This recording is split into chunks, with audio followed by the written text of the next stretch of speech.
इस वक्त की बड़ी खबर राजधानी रायपुर से सामने आ रही है। बीजेपी की बड़ी प्रेस कॉन्फ्रेंस। भाजपा के आदिवासी नेता नंद कुमार साय, केदार कश्यप व अन्य बीजेपी नेता मौजूद रहे। छत्तीसगढ़ के 12 समुदाय को किया गया अनुसूचित जनजाति में शामिल। एक बार बता दें, मोदी सरकार ने लिया आदिवासी समाज के पक्ष में फैसला। श्री नरेंद्र मोदी जी का हम सभी छत्तीसगढ़ के आदिवासी समाज के सभी बंधु उनका बहुत बहुत धन्यवाद ज्ञापित करते हैं। वर्षों से जो मामला लंबित था, जिसमें हमारे जनजाति समुदाय के भाइयों को जो मात्रागत त्रुटि और अन्य जो खामियां थी, उसके कारण से उन्हें अनुसूचित जनजाति का लाभ नहीं मिल पा रहा था, जिसके कारण से उनके शिक्षा में, उनके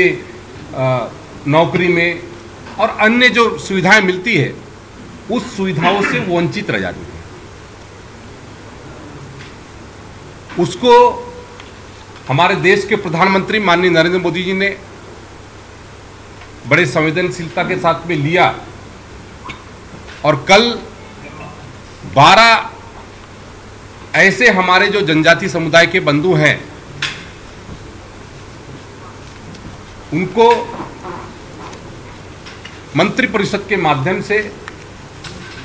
स्वीकृति प्रदान की। आने वाले समय में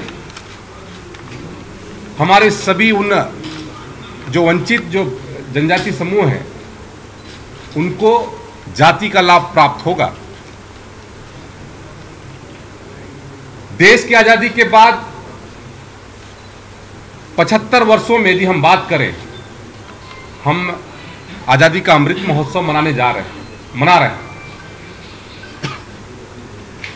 75 वर्षों में 55 वर्ष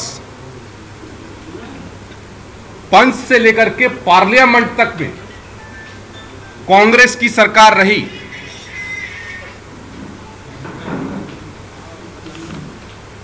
जब पंच से लेकर के पार्लियामेंट तक में कांग्रेस की सरकार थी, तो मैं इस कांग्रेस की सरकार से पूछना चाहता हूं, जो आज श्रेय लेने की कोशिश कर रही है कि हमने इनको जनजाति समुदाय को हमने लाभ दिलवाया या दिया। 55 वर्षों में वो हमारे इन लोगों को संवैधानिक अधिकारों से क्यों वंचित रखा?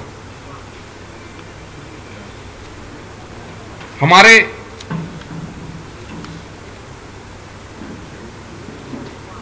इस जो केंद्र सरकार ने जो घोषणा की है, जो स्वीकृति प्रदान की है,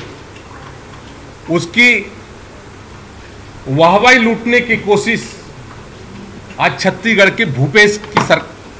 की कांग्रेस की सरकार कर रही है।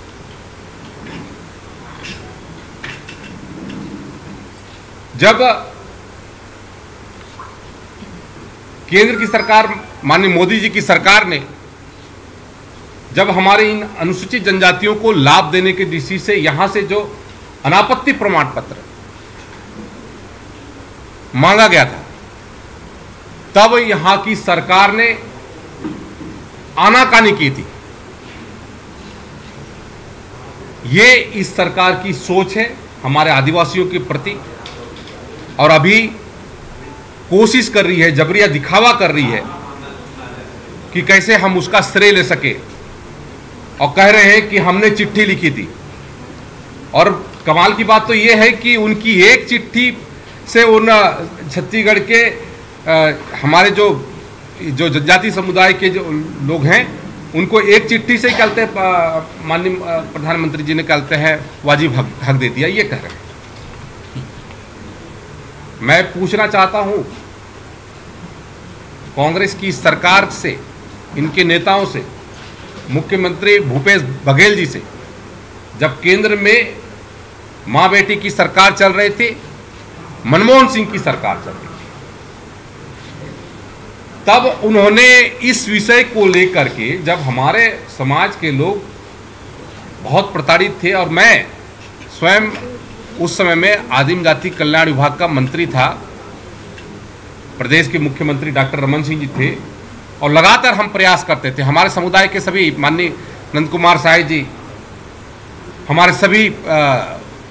नेतागण जब लगातार प्रयास कर रहे थे, तब कांग्रेस की सरकार ने क्यों इस बात की कोशिश नहीं की? भूपेश बघेल ने तत्कालीन समय में कितनी बार वो मनमोहन सिंह जी से मिले, तत्कालीन प्रधानमंत्री जी से, या सोनिया गांधी जी से मिले, या राहुल गांधी से मिले। इस बात का जवाब पूरे छत्तीसगढ़ को भूपेश बघेल जी को देना चाहिए और कांग्रेस के नेताओं को देना चाहिए। तब इन्होंने कितनी चिट्ठी लिखी थी, ये जवाब कांग्रेस के लोग जनता के सामने जाकर के बताएं। कांग्रेस ने केवल हमारे आदिवासी समाज को एक वोट बैंक के रूप में उपयोग किया है, आदिवासियों का शोषण किया है, शिक्षा में, स्वास्थ्य में, सारे मामलों को लेकर के हमेशा ऐसी कोशिश की है जिससे हमारे आदिवासी समाज को इन सब चीजों से वंचित रखा जाए। पिछले कुछ समय पहले जब हमारे देश के राष्ट्रपति का चुनाव हो रहा था, तो हम सभी ने, उस समय भी हमारे माननीय नंद कुमार साय जी ने यहाँ पर प्रेस कॉन्फ्रेंस के माध्यम से कांग्रेस के नेताओं से अपील की थी, यहाँ के विधायकों से अपील की थी, यहाँ के कांग्रेस के सांसदों से भी अपील की थी कि हमारे आदिवासी समुदाय की यदि बहन, हमारी बेटी यदि देश के सर्वोच्च पद पर, राष्ट्रपति पद पर यदि कहते हैं आसीन होती है, और यदि आप सच में आदिवासियों के शुभचिंतक हैं, आदिवासी वर्ग के शुभचिंतक हैं, तो हमारे राष्ट्रपति के लिए आपका मत राष्ट्रपति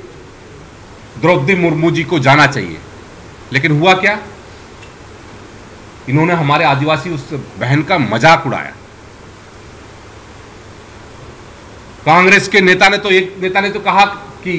ये राष्ट्रपति नहीं, राष्ट्रपत्नी है। इसके लिए किस कांग्रेस के नेता ने माफी मांगी? आदिवासी समाज को इस तरीके से जलील करने की कोशिश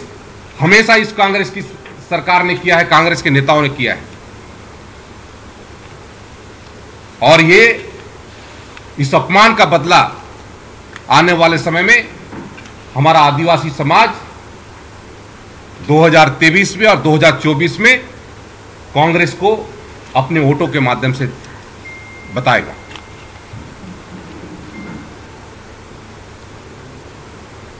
मैं पूछना चाहता हूं इस कांग्रेस के, इस सरकार से कि कांग्रेस की सरकार में बैठे हुए लोग कितने जनप्रतिनिधि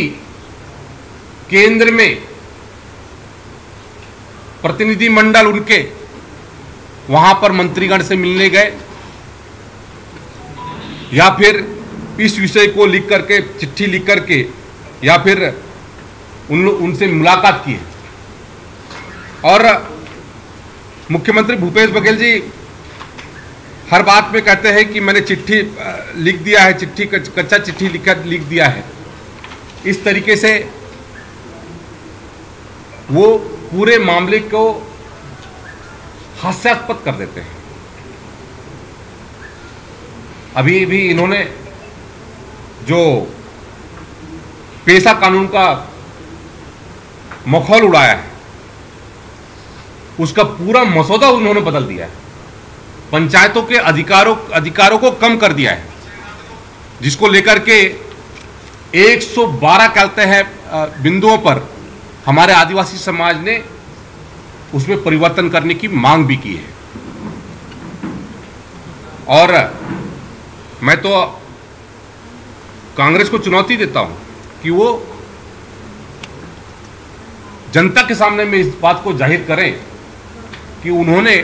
कब कब केंद्र में जाकर के प्रतिनिधिमंडल के माध्यम से हमारे नेताओं से मुलाकात की है, मंत्रियों से मुलाकात की है, प्रधानमंत्री से मुलाकात की है। हमारे तो माननीय हमारे राष्ट्रीय उपाध्यक्ष और पूर्व मुख्यमंत्री डॉक्टर रमन सिंह जी ने स्वयं माननीय प्रधानमंत्री जी से मुलाकात की और उनको ये पत्र भी सौंपा ताकि हमारे इन जनजातीय समुदाय को इसका लाभ प्राप्त हो सके। इसके अलावा भी अलग अलग समय में हमारे प्रदेश के अध्यक्ष माननीय अरुण साव जी, हमारे केंद्रीय राज्य मंत्री रेणुका जी, हमारे सांसद गोमती साय जी और अनेक प्रतिनिधियों ने, मैं सबका नाम नहीं लूंगा, लेकिन जब भी केंद्र में गए तो हमारे इन आदिवासी भाइयों के दर्द को समझते हुए वहां पर जाकर के उनका पक्ष रखा और आज उनकी बातों को देख करके हमारे केंद्रीय जो हमारे आदिवासी विकास मंत्री हैं माननीय अर्जुन मुंडा जी, हमारे माननीय प्रधानमंत्री नरेंद्र मोदी जी, जिन्होंने लगातार जो ये प्रयास हुए, उन प्रयासों के कारण से हमारे इस समुदाय को आज जो लाभ दिया है, निश्चित तौर पे इससे हमारे लाखों जो आदिवासी जो बंधु हैं जिनको इन सब चीज़ों से वंचित होना पड़ता था, आज उसको इसका लाभ प्राप्त होगा। और मैं आज हमारे सभी छत्तीसगढ़ के आदिवासी समाज की ओर से, हमारे आदिवासी बंधुओं की ओर से और हमारे आदिवासी मोर्चा के माध्यम से हम अपने देश के प्रधानमंत्री माननीय नरेंद्र मोदी जी को धन्यवाद ज्ञापित करते हैं, पूरे मंत्रिमंडल को धन्यवाद ज्ञापित करते हैं, हमारे केंद्रीय मंत्री अर्जुन मुंडा जी को धन्यवाद ज्ञापित करते हैं, हमारे केंद्रीय राज्य मंत्री रेणुका सिंह जी को धन्यवाद ज्ञापित करते हैं, जिनके अथक प्रयास से हमारे इस समाज, वंचित समाज को आज इसका लाभ प्राप्त हो रहा है। मैं पुनः आप सबको आज के इस पत्रकार वार्ता में इन विषयों को लेकर के जो आप लोगों ने बात को सुना और इस बात को जन जन तक पहुंचाने में आप हमारी मदद करें, इन्हीं बातों के साथ मैं अपनी वाणी को विराम देता हूं।